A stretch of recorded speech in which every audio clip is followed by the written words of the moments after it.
রাজ্যে প্রধানমন্ত্রী আসছে, তাকে খুশি করতেই আন্দোলনে বাধা রাজ্য সরকারের।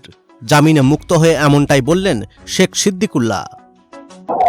আগামীকাল নাকি শুনলাম প্রধানমন্ত্রী আসবেন, তাকে খুশি করার জন্য, যাতে করে বাংলায় তাকে সন্তুষ্ট করা যায়। এই জন্য বাংলার সবার আন্দোলন হবে, শুধু টুপিওয়ালা দাড়িওয়ালা সংখ্যালঘু সম্প্রদায়ের মানুষরা এরা আন্দোলন করতে পারবে না। এটাই বাংলায় শুরু হয়েছে। উল্লেখ্য, ওয়াকফ সংশোধনী আইন বাতিলের দাবিতে এবং দেশব্যাপী বাঙালি পরিযায়ী শ্রমিকদের ওপর নির্যাতন ও ওবিসি পুনর্বহল, সেই সঙ্গে এসআইআর নিয়ে নাগরিক হয়রানির প্রতিবাদে কলকাতায় ধর্নার ডাক দেওয়া হয় কনস্টিটিউশন প্রোটেকশন ফোরামের পক্ষ থেকে। সেই ধর্নামঞ্চে সামিল হয় আইএসএফের বিধায়ক নওশাদ সিদ্দিকী এবং সংখ্যালঘু যুব ফেডারেশন, জামিয়াতুল আইমা অল উলামা সহ বহু সংগঠন। এবং সেই ধর্নামঞ্চ থেকে পুলিশ নওশাদ সিদ্দিকী সহ অন্যান্য সংগঠনের ৯৬ জন দায়িত্বশীলকে গ্রেপ্তার করে বুধবার।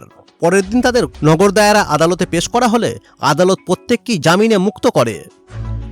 তাদের মধ্যে জামিনে মুক্ত হয়ে ইমাম সংগঠন জামিয়াতুল আইম্মার রাজ্য সম্পাদক শেখ সিদ্দিকুল্লাহ রাজ্য সরকার ও পুলিশের ওপর ক্ষোভ উগরে দেন।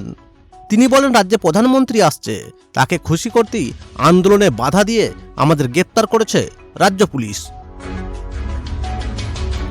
আগামীকাল নাকি শুনলাম প্রধানমন্ত্রী আসবেন, তাকে খুশি করার জন্য, যাতে করে বাংলায় তাকে সন্তুষ্ট করা যায়। এই জন্য বাংলার সবার আন্দোলন হবে, শুধু টুপিওয়ালা দাড়িওয়ালা সংখ্যালঘু সম্প্রদায়ের মানুষরা এরা আন্দোলন করতে পারবে না। এটাই বাংলায় শুরু হয়েছে। আমরা আন্দোলন করেছিলাম ব্যক্তি স্বার্থের জন্য নয়, আমরা এত শান্তিপূর্ণভাবে আন্দোলনের পথে আগিয়ে গেছি। আমরা একটা পুলিশের উপরে হাত দিইনি, পুলিশ আমাদের ছেলেদের উপরে অত্যাচার করেছে, তারপরেও আমরা পরে পরে মার খেয়েছি, কিন্তু তারপরে আমরা ঘুরে একবারের জন্য পুলিশকে একটা আদর পর্যন্ত দিইনি। এ জুতো দেখিয়েছে, আমাদের কোনো ছেলে জুতো দেখিয়েনি, তার কোনো ফুটেজ পাওয়া যাবে না। কিন্তু সে মামলায় মানে পুলিশদেরকে আমরা নাকি এই ধরনের জিনিসগুলো করেছি, আমরা অনেক তাদের অত্যাচার করেছি।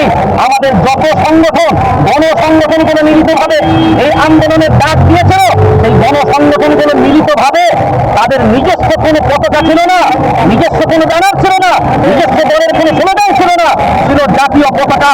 ভারতবর্ষের সব থেকে সম্মানের যে জায়গাটা, সেই পতাকাটা আমরা সামনে নিয়ে হেঁটেছিলাম, কিন্তু এই জাতীয় পতাকার মান পর্যন্ত আমাদের রাখলো না। টুপিওয়ালা সংখ্যালঘু সম্প্রদায়ের মানুষগুলো আগিয়ে গেল, পুলিশ যেভাবে তাদেরকে টানা হিচড়া করে তুলেছে, তার মানে বোঝা গেল ওয়াকফ আন্দোলন পার্লামেন্টকে বিরোধিতা করবে, কিন্তু বাংলায় ওই ওয়াকফ আন্দোলনের বিরুদ্ধে কেউ মুখ খুলতে পারবে না।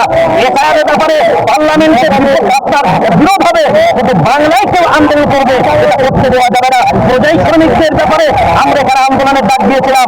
বাংলা ভাষীদের পাশে থাকা যাবে না, তাদের দুঃখ বেদনায় এক জায়গায় বসে একটা চাটাই পেতে, একটা তিরপাল পেতে আমরা একটু দুঃখ প্রকাশ করতে চেয়েছিলাম, একটু কাঁদতে চেয়েছিলাম। আমাদের বাঙালি ভাইদের জন্য কাঁদতে দাও, আমাদের পরিযায়ী শ্রমিকদের জন্য কাঁদতে দাও, এসআইআর যে চলছে চক্রান্ত, এর জন্য আমাদেরকে কাঁদতে দাও, আমাদেরকে আন্দোলন করতে দাও।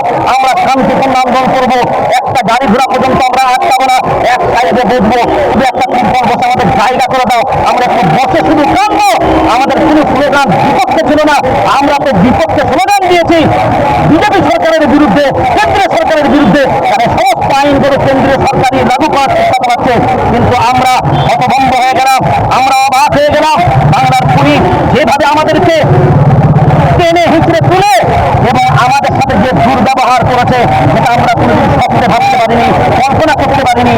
এটার জন্য আমরা ধিক্কার জানাই। তবে একটা জিনিস স্পষ্ট, এটা আমাদের শুরুয়াত, আন্দোলনের শুরুয়াত করেছি, এই আন্দোলনে আমাদেরকে কেউ রুখে রাখতে পারবে না।